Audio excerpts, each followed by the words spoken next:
marca una tendencia que han tratado de ir contrarrestando de la influencia tanto de Rusia y de China a nivel global. Llegan tarde. No es lo mismo el discurso que mantiene Europa y lo que pueda ofrecer Europa que lo que tangiblemente ha ofrecido Rusia, China, y del otro lado que tenemos, bueno, injerencia, dependencia económica 100% hacia las grandes metrópolis, bueno. Le damos la bienvenida al experto en relaciones internacionales, Tadeo Castiglione. Bienvenido, ¿cómo estás? Muy buenas tardes, Leila, Alejandro, a todo el equipo, a nuestra querida audiencia. Como siempre, un enorme placer y bueno, desde los estudios centrales. Bueno, lo que venimos viendo también desde hace 3 años por lo menos es que cada vez que se la acorrala a Rusia, Rusia encuentra las formas obviamente de abrir el juego hacia los sectores y las regiones del mundo que hoy en día, bueno, crecen, ¿no?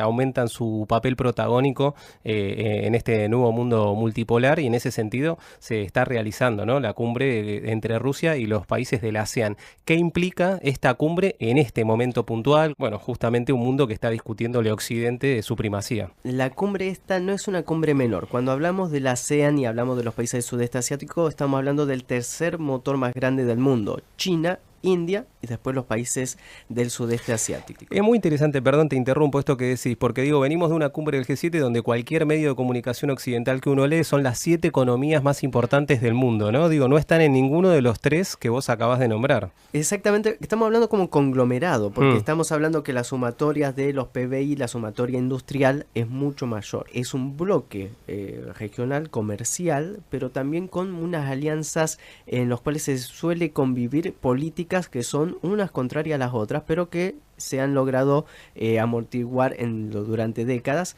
Y esta cumbre de la amistad entre Rusia y la ASEAN por el 35 aniversario de la primera reunión y del primer acuerdo que tuvieron ambos países y organización, se desarrolla en la ciudad de Kazán. Esta cumbre tiene otro condimento extra, que es más importante no únicamente la cumbre en sí, sino los protagonistas y los que estuvieron presentes. ¿Por qué? El primer ministro de Singapur. Singapur es la Suiza de Asia, es una potencia económica, un país, una ciudad de estado financiero, donde todas las empresas que quieran hacer negocio en Asia tienen sede en Singapur, y que también es nodo logístico marino. Singapur es el único país de la ASEAN que sancionó a Rusia por la operación militar especial. Bueno, por primera vez en 4 años, Singapur no únicamente restablece todas las relaciones con Rusia, sino que su primer ministro, Lawrence Wong, está actualmente en Kazán y se reunió particularmente con Vladimir Putin. ¿Por qué? Porque Rusia, como lo hemos venido sosteniendo en los últimos meses, tiene la única garantía de entrega de petróleo y energético garantizado a nivel global. Y el sudeste asiático, que el 95% de su petróleo venía del Golfo Pérsico y que se vio muy golpeado, logró sobrevivir todo este tiempo a base del petróleo ruso. Entonces ahí hay una amalgama muy interesante en los cuales muchas de estas relaciones empiezan a explotarse. Y no únicamente la presencia de Lawrence Wong, primer ministro de Singapur, sino que la misma presidencia pro tempore de la ASEAN, que es Filipinas. Y cuando hablamos de Filipinas estamos hablando de el caballito de batalla de Estados Unidos en el Asia-Pacífico, con todas las bases militares y con todos los intereses norteamericanos. Bueno, Marcos Jr. está actualmente también en Kazán y también se reunió con Vladimir Putin. Entonces hay un cambio de era en los cuales el sudeste asiático, si bien tiene una relación muy compleja de bases militares y de cooperación estrecha con Estados Unidos no ha logrado a sus aliados aliviarle la situación económica, y sus aliados han aplicado un pragmatismo muy importante que termina acercándolo a la Federación Rusa.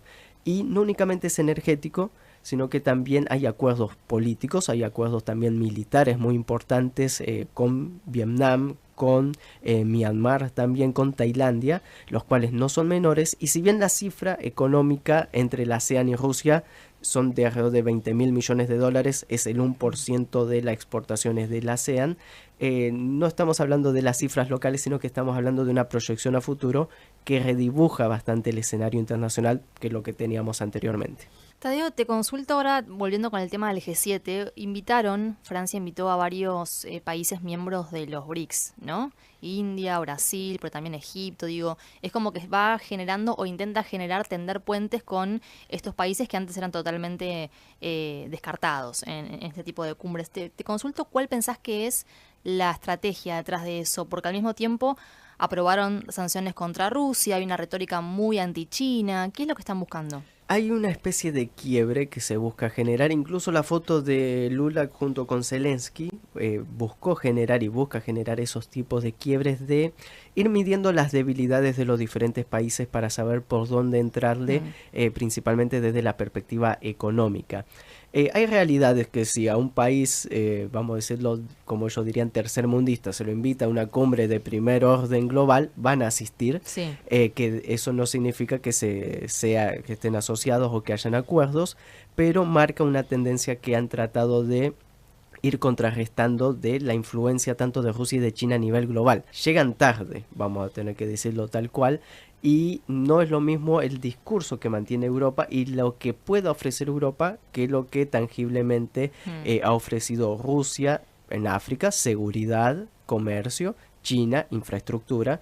Y del otro lado que tenemos, bueno, injerencia, dependencia económica 100% hacia las grandes metrópolis. Bueno, todo eso marca un abismo, pero lógicamente que cualquiera que pueda obtener un mínimo beneficio, aunque sea con una foto, lo va a buscar. Esos son parte de los juegos en las ligas geopolíticas, que también hay que acostumbrarnos. Ahora bien, Francia está tratando de juntar su capital político como la gran capital europea, debido al declive tanto económico como también político de que no hay un líder fuerte en Alemania, y eso se ve reflejado.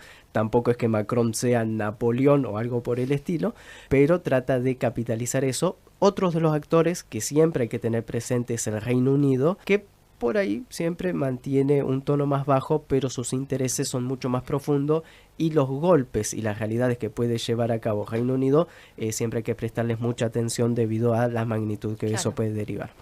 Séptimo piso, donde los puntos de vista se encuentran.